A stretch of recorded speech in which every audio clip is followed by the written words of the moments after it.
জাঁকজমকপূর্ণ আয়োজনের মধ্য দিয়ে অনুষ্ঠিত হল বাংলাদেশ প্রতিবন্ধী কল্যাণ সমিতি BPKS এর জাতীয় লটারি ড্র 2026। আমি আবারও বলছি, আমাদের দ্বিতীয় প্রশ্ন নম্বর সিরিজ নম্বর হচ্ছে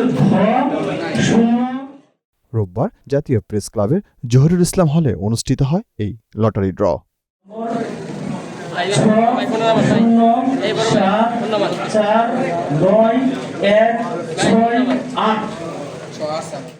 BPKS এর প্রকল্প পরিচালক হাজী মোহাম্মদ আলম কবিরের সঞ্চালনায় উক্ত অনুষ্ঠানে প্রধান অতিথি হিসেবে উপস্থিত ছিলেন ঢাকা দক্ষিণ সিটি কর্পোরেশনের প্রশাসক আব্দুস সালাম। আমি ঢাকা মহানগরীর প্রশাসক হিসেবে বলতে পারি, আমরাও সেভাবে সচেষ্ট। যে কোনো সময় যে কোনো প্রয়োজনে আমাদের কাছে যখন আপনারা আসবেন, ইনশাআল্লাহ আমরা সকল ধরনের সহযোগিতা করার জন্য আপনাদেরকে আমরা চেষ্টা করব।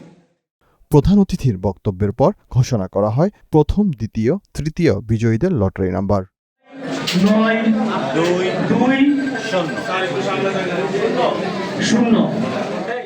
ঈসা মোহাম্মদ, মোহনা, ঢাকা।